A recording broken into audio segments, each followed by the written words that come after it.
தீபக் முத்துக்குமரன் பேசிட்டு இருக்கும்போது அருண் வந்து சொல்லுவாராம், ஃப்ரீஸ் டாஸ்க்கும் ஒரு டாஸ்க்குன்னு அந்த நேரத்துல பல இது முன்னாடி சொல்லிட்டு இருப்பாராம். பட் இப்ப பார்த்தா சில பேர் உடஞ்சி உட்காந்துருவாங்கண்ணே அப்படின்னு சொல்லிட்டு இருந்தான். அவன் பார்த்தா இப்ப உடஞ்சி உட்காந்துருக்கான் அப்படிங்கிற மாதிரி அவர் பேசிட்டு இருக்காரு.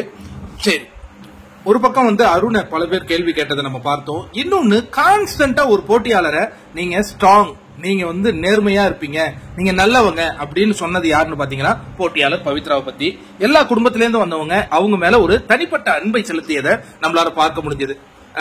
அவங்க வந்து வெற்றியோ தோல்வியோ போட்டு பாத்துருவோம் அப்படிங்கிற மாதிரி கேம் ஆடுறாங்கன்னு தீபக் வீட்ல இருந்து வந்தவங்க சொன்னாங்க.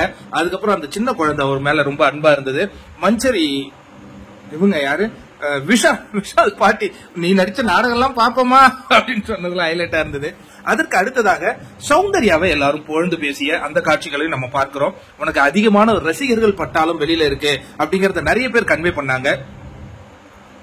ஜாக்லினை பொறுத்த வரைக்கும் ஜாக்லின் மனசுல எதுவும் வச்சுக்காத வெளிப்படையா பேசுறாங்க, அந்த மாதிரி நிறைய பேர் சொன்னாங்க. அருணை பார்த்தா எனக்கே பாவமா தான் இருக்கு. இந்த மனிதர் யாருன்னு தெரியல, நம்ம மஞ்சரியோட கசின், ஐயோ வேற லெவல் சம்பவம் பண்ணிட்டாருங்க. விஷால் மறக்கவே மாட்டாரு. இன்று பாத்தீங்கன்னா 4 குடும்பங்கள்ல இருந்து வந்திருந்தாங்க இல்லையா, தீபக், மஞ்சரி அண்ட் விஷால். இப்ப ரயான் குடும்பத்துல வர போறாங்க, லைவ்ல பார்க்க போறோம். இன்னும் சற்று நேரத்துல தொடங்க போகுது. நாளை யார் வராங்க அப்படின்னு பாத்தீங்கன்னா பெரிதும் எதிர்பார்க்கப்பட்ட ராணுவ கேசரி அவங்களுடைய வீட்டுல இருந்து வராங்க.